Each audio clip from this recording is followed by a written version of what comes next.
Hello everybody, welcome back to another video. In today's video, it's going to be a fairly quick one because somebody is going to be coming over, plus I'm going to be getting ready to go on vacation. So I will not be making any videos from tomorrow until next Sunday. So yeah, I won't be doing that because I want to spend time with family, and family is obviously more important than the weather. Uh, So what we're gonna do is we're gonna just go over generally the days 1 through 5 Weather Prediction Center outlook like I usually do. Um, but this time there's gonna be a little bit more urgency because there are some things that are going on that uh, scream danger, and danger is obviously bad. Uh, yeah, here we go. So anyways, Uh, right now, we're currently dealing with two slight risks of severe weather, right? Number one, the most obvious one and the biggest one is up in Maine and New Hampshire going into Canada, right? And then we have another slight risk that's not as obvious, but it is in the middle of the screen and it is going into the Kansas City metro area. Kind of like, yeah, the Kansas City metro. Then we have a marginal risk extending from Mexico through the plains, the southeast, uh, the Ohio Valley, the Mid-Atlantic, New England, and up into Canada. And then we also have a segregated marginal risk in Florida, southern and southwestern and central Florida, specifically like near Fort Myers and Orlando and all of that good stuff. And there's Lake Okeechobee right there. But anyways, so uh, what the fuck?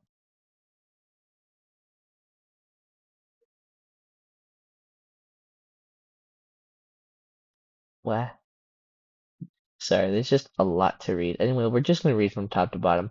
Northern New England, 16Z update. Quasi-stationary front across Maine will be a focal point for heavy convection late this morning and afternoon. 12Z sounding out of KGYX, or Gray, Maine, depicted a robust, deep, moist profile with precipitable waters well above normal, i.e. 1.92 inches, hitting closer to the 99th percentile when adjusted for climatology.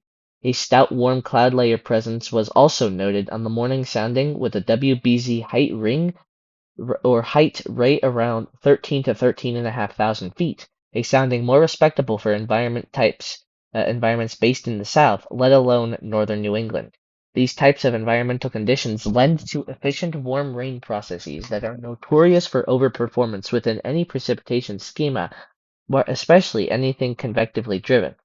Reports this morning from just area showers and isolated thunderstorms produced 1 to locally 2 inches of precipitation across portions of New England in the past 6 hours, a testament to the efficiency of the rainfall. Complex terrain and flashier streams and rivers across northern New England offer better potential for flash flooding concerns when convective activity is introduced, and today offers one of the better potentials in quite a long time.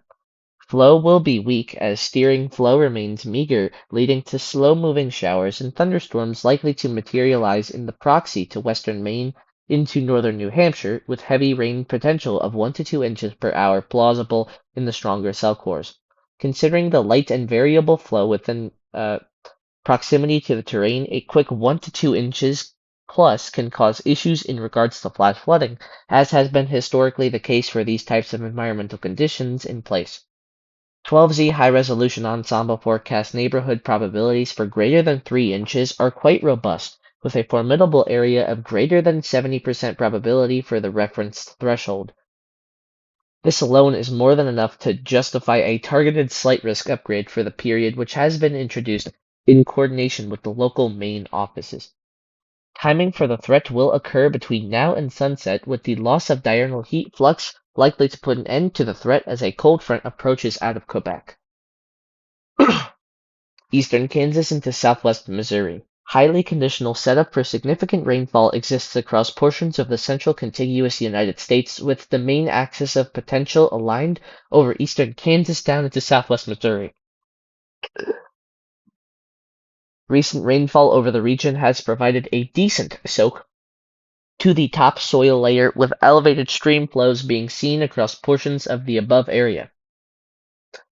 Yes. A mid-level vorticity maxima is forecast to motion out of the adjacent high plains of eastern Colorado and western Kansas, with a migration eastward within the mean flow aloft. Some convective allowing models are pretty aggressive, with the potential for convection to fire across eastern Kansas and motion southeast into Missouri as we move into the back end of the forecast period. The timing of the disturbance entering the area, coupled with a nosing 850 millibar low-level jets over Kansas, would in theory aid to the development of convection with a rapidly improving mid-level shear profile capable of sustaining a stronger mesocyclonic initiation, leading to a focus of heavy precipitation. The high-resolution rapid refresh and NAM-NEST forecasts are the most aggressive with this signature, with the AI or artificial intelligence forecast systems also inferring at least the threat of some convective development in that 6 to 12Z Saturday window. Recent HRAF neighborhood probabilities for greater than 2 inches have adjusted closer to 20 to 30%, doubling the previous probabilities from the last forecast cycle. High-resolution ensemble forecast EAS still remains weak in the depiction, which exemplifies the conditional nature of this threat and a split in the guidance on handling the convective potential and eventual evolution. Despite the conditionality of this risk, there was a slight risk added to the area for 2 reasons. First was the antecedent soil moisture and stream flows are currently conducive for flash flood capabilities, as any heavy rainfall will pose a threat for runoff and hydrologic issues. The second is the environmental conditions leading in are genuinely favorable for locally higher rates within any cells that do materialize, as precipitable waters remain at least 1 to 2 standard deviations above the normal across the region.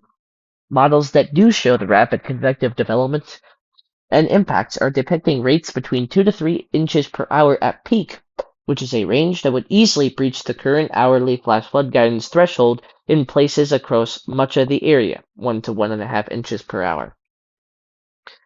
In coordination with the local weather forecast offices, or WFOs, across the area, the slight risk was added for the conditional threat.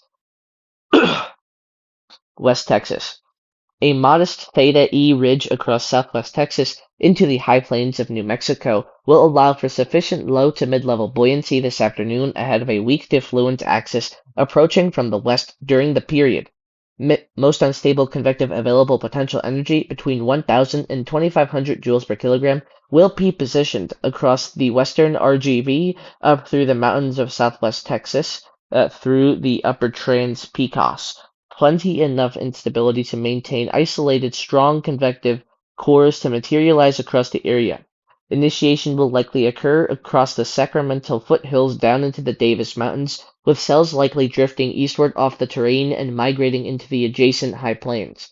Isolated flash flood concerns will arise from the convection in the area, enough of a signal to warrant a continuation of a marginal risk across the region.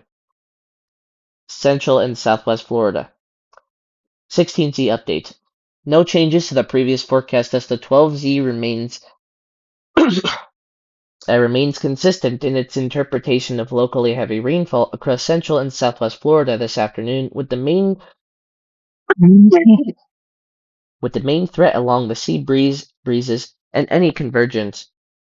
12Z HREF neighborhood probabilities for greater than 5 inches are between 40 and 70% across south central Florida towards the southwest Floridian coast, a signal relevant enough to maintain continuity from previous forecasts.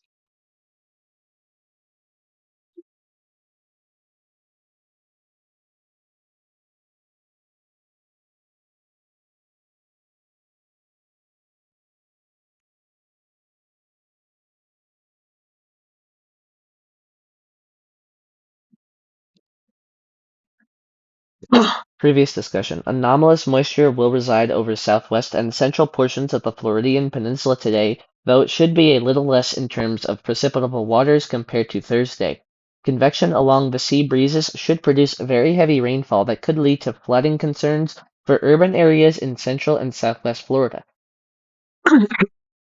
A marginal risk remains in effect with Tampa Bay removed due to convective allowing model guidance consensus to the east and south of there. Okay, so day 2 is a little bit more concerning. Sorry, that was a lot to read. Day 2, tomorrow, Saturday, is a little bit more concerning because there is a marginal risk for the Kansas City metro area, which means that heavy and vigorous rainfall could be affecting populated metropolitan cities. So there's a moderate risk of excessive rainfall for portions of eastern Kansas and southwest Missouri. 20Z update. In coordination with the local weather forecasting offices across eastern Kansas into Missouri, a moderate risk was issued for the day 2 period with emphasis across eastern Kansas into southwestern Missouri. Deep moist environments will preclude the arrival of a prominent shortwave ejecting into the Central Plains, making headway into the mid-Mississippi Valley on Saturday afternoon and evening. Instability gradients will be present across northern Missouri into Iowa as a cold front begins to slowly press south with the guide of a potent shortwave dropping out of Canada. This is the making of an increasingly convergent low to mid-level setup within a very favorable environment across the nation's midsection. Instability across eastern Kansas into Missouri will be quite robust, with models forecasting most unstable Cape along and east of the Interstate 35 corridor into the 3,500 to 5,000 joules per kilogram range by the time we reach peak diurnal heating. Coupled with a deep moisture plume in the column, any convective development will compromise of significant rainfall rates as noted via elevated hourly and 3-hourly probability fields within the latest 12Z high-resolution ensemble forecast. Deterministic output from various convective allowing models indicate rates between 2 to 3 inches per hour, with likely higher intra-hour rates exceeding 4 inches at times, especially as you get further south into southeastern Kansas and southern Missouri, where instability will be maximized. Quantitative precipitation forecasts are consistent for 2 to 4 inches total across the area south of Topeka down into the Joplin and Springfield region of southwestern Missouri. Kansas City at this time on the edge of the potential with a split in guidance on where the heaviest precipitation will reside for the northern and northeast periphery of any established maxima.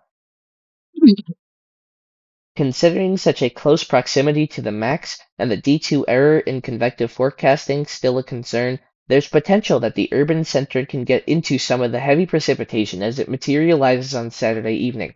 With a flood watch issued over the metro and surrounds, decided to include the city in the moderate risk to maintain consistent messaging and signaling a heightened threat compared to normal. A high-end slight risk is forecast for much of the remainder of Missouri not encompassed within the moderate risk. There could very well be an initial round of thunderstorms in the morning across southern Missouri in conjunction to the shortwave moving across the area as referenced in the Day 1 update. Any rainfall occurring would be a priming scenario for what would transpire later as the cold front to the north begins pushing south with a strong low-level convergence pattern taking shape over the mid-Mississippi Valley. The area of greatest concern outside the moderate risk is likely across northeast Missouri, where recent rainfall over the past 72 hours have led to significant flash flooding over portions of the area, allowing for highly compromised soils and swollen streams and creek beds located in the area. Local flash flood guidances in the 1, 3, and 6-hour thresholds continue to run much lower than normal, with most of the thresholds between 1 and 2 inches for either temporal range, meaning any heavy convection will be susceptible to flash flooding prospects. As of now, the saving grace for areas north of Interstate 70 will be a majority of the precipitation will be due to the frontal progression, and any convection should be more progressive in the grand scheme. This typically negates significant flooding prospects as rainfall will only last for so long before it moves away and we see a de-escalation of hydrologic impacts. In any case, the threat is still elevated across much of the mid-Mississippi Valley, so the period will bear watching for any short-term upgrade potential if trends allow. Midwest 20Z update. A strong cold front will migrate through the region, allowing for convective initiation over the central Midwest into the western Great Lakes, overlapping areas that have been hit recently with periods of heavy rainfall. The highest potential is across southern and eastern Iowa into northern Illinois, where significant rains have impacted area flash flood guidances considerably over the past 72 hours, meaning that the chances for flash flooding are easier to attain. Progressive nature of precipitation is the reason this area is just outside the more significant rainfall prospects. However, environmental conditions are still favorable over the area, with deep moisture pooled as far north as Interstate 80 for the setup. As the front moves out of the area, drier air will advect into the region in its wake, ending the threat for the rest of the forecast period. Widespread 1 to 3 inches with locally 4 inches totals is forecast in this area of the contiguous United States, certainly enough to cause scattered flash flooding threats as the pattern evolves when you couple with the lower flash flood guidances in place. APROD's slight risk is forecast for the potential. So what I just read was before the moderate risk was issued. This is day 3. There are 2 slight risks issued, one from Texas to Mississippi and one from southeastern New Mexico to western Texas. There's also 2 marginal risks, one from Colorado down into Texas, up through the deep south, the southeast, into portions of the Ohio Valley, the Mid-Atlantic, and the New England regions, and there's a super tiny marginal risk in the Wakefield area. There is a slight risk of excessive rainfall for portions of Texas and the lower Mississippi Valley. 20Z update. Little changes were necessary for the day 3 period as guidance remained fairly consistent on the premise of heavy rainfall across the southern plains to the lower Mississippi Valley on Sunday. The slight risk across West Texas was pushed further west into southeast New Mexico to reflect the latest quantitative precipitation forecast increases from the 12Z guidance. Overall synoptic pattern remains favorable heavy rain across much of the area south of Interstate 40, with the heaviest rain likely to occur over the lower Mississippi Valley given the approach of a cold front to the north and a very moisture-rich environment thanks to advection of Gulf air. We will be monitoring closely for any targeted upgrades, but we'll likely have to see how the previous period's convection evolves before doing so. A cold front pushes down the southern plains into Texas on Sunday. This shunts the heavy rain focus south of Saturday and provides a strong focus for convective development in a rich Gulf-sourced moisture environment.